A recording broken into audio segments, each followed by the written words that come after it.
on the stage at the Myer Music Bowl with 200,000 people waiting for us. People certainly showed their love for us that day.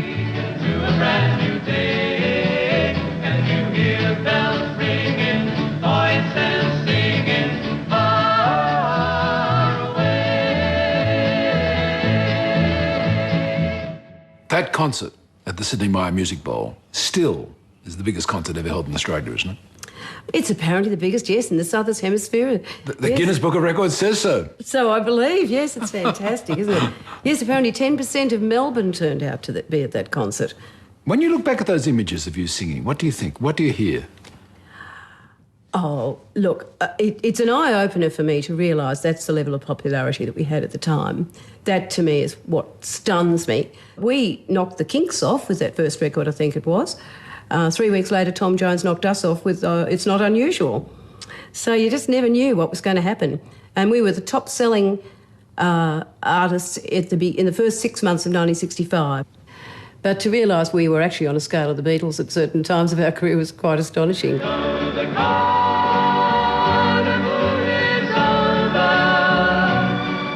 It was totally awesome to be out there like that. And I really appreciate the blend of the four voices. It's the natural timbre of the boys' voices in combination with mine that's the miracle. This is all quite unbelievable, really. It's just such a magic carpet ride, isn't it? Totally, totally. There's no way in the world you could contrive it, write it, dream it up. How did this young woman in her early 20s cope with this? I didn't really cope with it very well, to be honest. I felt very, very self-conscious and I just really struggled with my image and there was a lot of pressure on me. It was always me, obviously. I was the focal point. It sounds like you didn't actually enjoy it. What a pity. Yeah, I know. Is that true? Yeah, I guess you could say that, yes. I don't think I enjoyed it as much as I should have. But I do think in a way it was a protective mechanism because if I had realised I was a top star and that other people perceived me to be glamorous, it might have gone to my head and I might have led a loose life. Imagine that, Peter. You know, I might have. Who knows? It was probably sure it would have been open to you. Who knows? Who knows? Isn't it funny? My brain just did not accept it, that we'd actually achieved that around the world. It never hit me till many, many, many years later.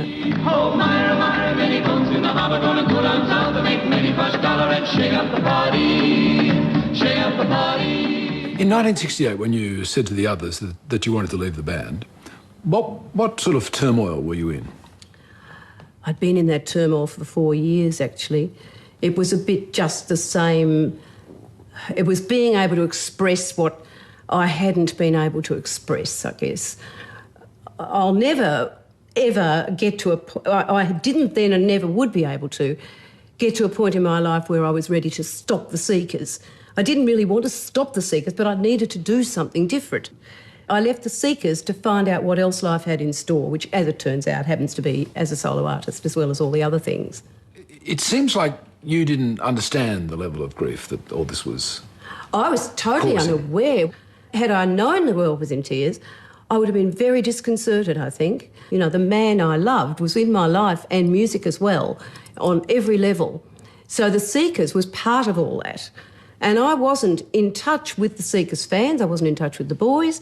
It was a very, very happy experience for me, not knowing that the world was in tears. When did marriage first become a serious proposition for you? Oh, well, this was, well, that's probably your kettle of fish. Well, a serious proposition quite recently, but the idea, I think, was in both our minds some time ago.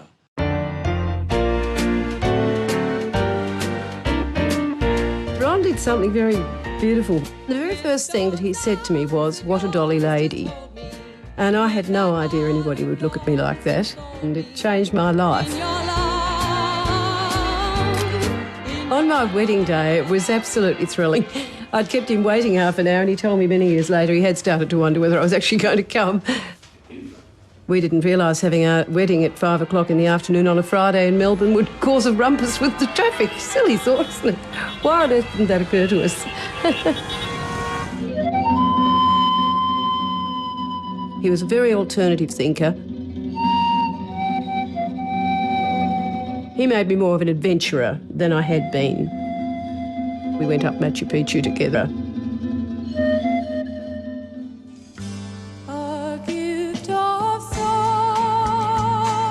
It was pretty difficult to establish myself in my own right. I didn't realise that I would have to justify my existence as much as I had to. Do you ever feel sorry that you're singing solo instead of with a group now? No, I don't, no. I had 5 years with a group, and in fact, I don't think I've ever had a busier or happier time than I'm having at the moment. Ron and I were literally musical gypsies for a while. Yes, basins. We had an absolute ball singing trad jazz. The street where old friends always meet. Down in New Orleans, land of dreams.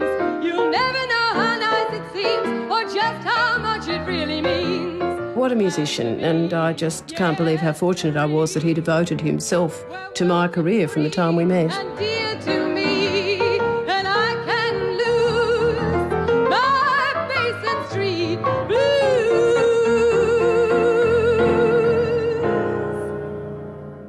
Judith, you hadn't seen some of that footage before, is that right? Oh, yes, some of it's a surprise. It's lovely to see Ron on camera. I just love it. I wish there was more footage of him. And his huge hands. I mean, he could stretch 13 notes in his left hand. Yeah, it's very, very special. Was it his hands that made you click together?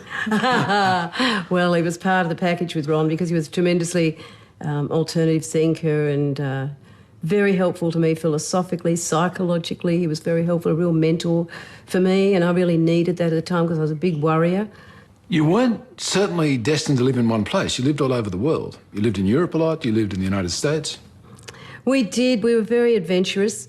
Certainly the first 3 years were based in London when we were doing all sorts of music, and but then we went over and stayed in France for a while, and then Switzerland we were based for 3 to 4 years.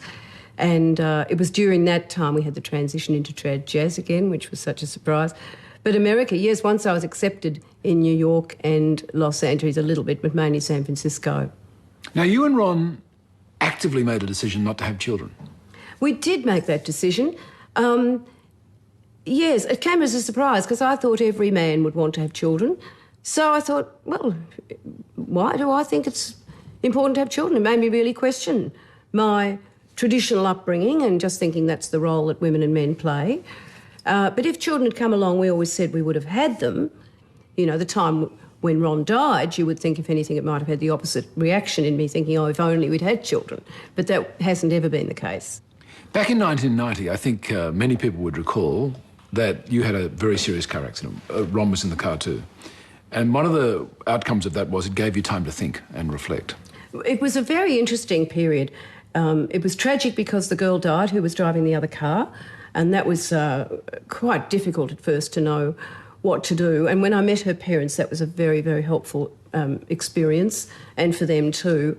So initially, once that happened, then after getting that in perspective and resolving that, then I was, of course, involved with a lot of fan mail and messages from people, and that was one of the pivotal things that actually got us back together.